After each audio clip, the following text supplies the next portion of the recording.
नमस्कार. आज आपण अतिशय साध्या सोप्या आणि पौष्टिक अशा वड्यांची रेसिपी पाहणार आहोत. तर त्यासाठी हे जे वाटण आहे ते मी तुम्हाला आधीच लिस्ट दिलेली आहे, त्यानुसार हे वाटण करून घ्यायचं आहे. आणि आपण आता हा दुधी भोपळा घेतलेला आहे आणि आपल्याला आवश्यक तेवढा दुधी भोपळा आपण घेऊन घ्यायचा आहे आणि त्याची सालं आपल्याला काढून घ्यायची आहे. आणि किसणीच्या साहाय्याने त्या दुधी भोपळ्याचे किस करून घ्यायचं आहे. आणि हा जो किस आहे तर ह्या किसावर आपण आता ज्वारीचं पीठ घातलेलं आहे.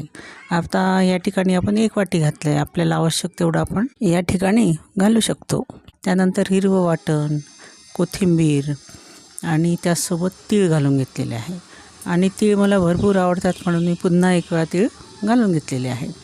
त्यानंतर आपले कोरडे मसाले नेहमीचेच आपले हळद आहे, तिखट आहे, धने पावडर आहे.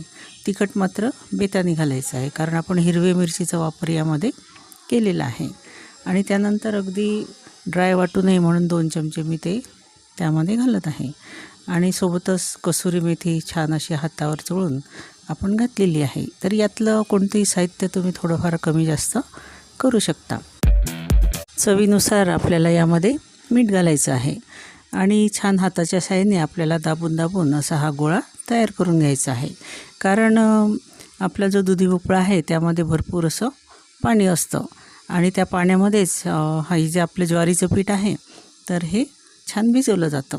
जर आपल्याला अजून ज्वारीचं पीठ पाहिजे असेल तर आपण दुधी भोपळाही वाढू शकतो, ज्वारीचं पीठही वाढू शकतो. आणि दुधी भोपळा आपल्याला एकदमच कमी वाटला तर आपण थोडंफार दही किंवा पाण्याचा वापर करूनसुद्धा थोडंसं भिजवू शकतो. तर असं आपल्या पद्धतीने आपण हे करायचं आहे. असं खूप असं मोजकं असं प्रमाण आहे असं काही या रेसिपीमध्ये नाही आहे. अगदी आपल्यासारखी ही साधी सोपी अशी ही रेसिपी आहे. आता आपला गोळा हा भिजवून झालेला आहे.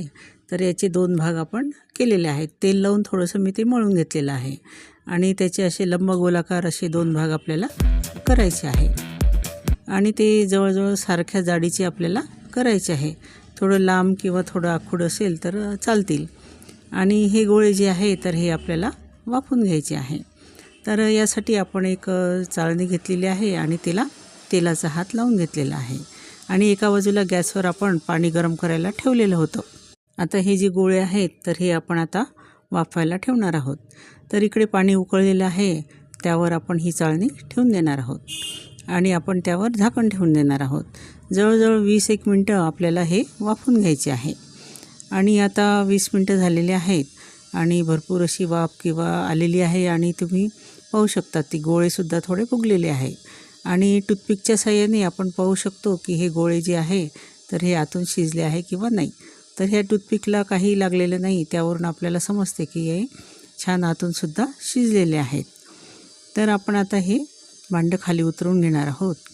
आणि हे जे गोळे आहेत तर हे छान आपल्याला थंड करून घ्यायचे आहे. आणि याचे असे हाताने मुठीने दाबून आपण मुटकुळेसुद्धा याचे करू शकतो. तर मुटकुळे न करता या ठिकाणी लंबगोल करून आपण त्याच्या छान पद्धतीने अशा वड्या कापून घेणार आहोत.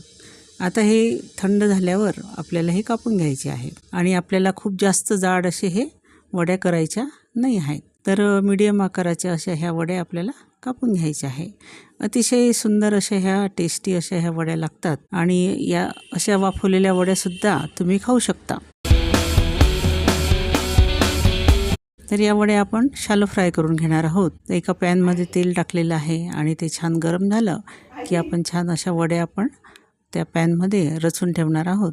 आणि त्याची एक साईड जेव्हा पूर्ण भाजून होईल तेव्हा आपल्याला पलटवून त्याला दुसरी साईडसुद्धा आपल्याला छान कुरकुरीत अशी करून घ्यायची आहे.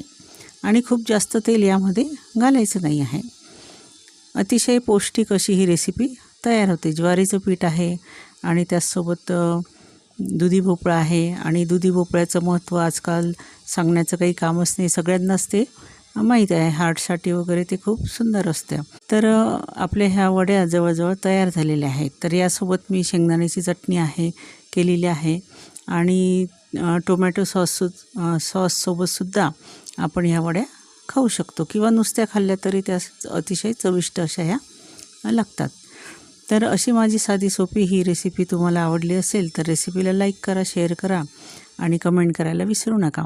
आणि त्याचसोबत माझ्या चॅनलला सबस्क्राईब करा आणि बेल आयकनचं बटन नक्की दाबा. त्यामुळे नवीन जे व्हिडिओ येतील तर त्याचं नोटिफिकेशन आपल्यापर्यंत लवकरात लवकर पोहोचेल. अशा माझ्या ह्या पौष्टिक वड्या आपण कुठून पाहत आहात तर हे कमेंट करून मला नक्की कळवाल. आता ही दुसरी बॅच जी आहे तर ही सुद्धा आपण ठेवत आहोत. तर ह्या वड्या आपण रात्रीच्या जेवणात किंवा आपण नाश्त्यासाठी सुद्धा एक छान असा पर्याय आहे. यामध्ये भरपूर अशी मेथी टाकू शकतो किंवा भरपूर सांबार टाकून सुद्धा आपण ही रेसिपी करू शकतो.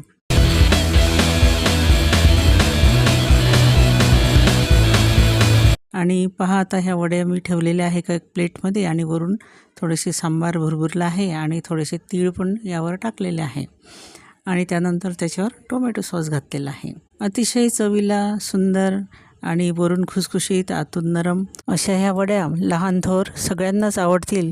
तरी आपण घरी नक्की ट्राय करा आणि तसं कमेंटमध्ये मला जरूर कळवा. धन्यवाद.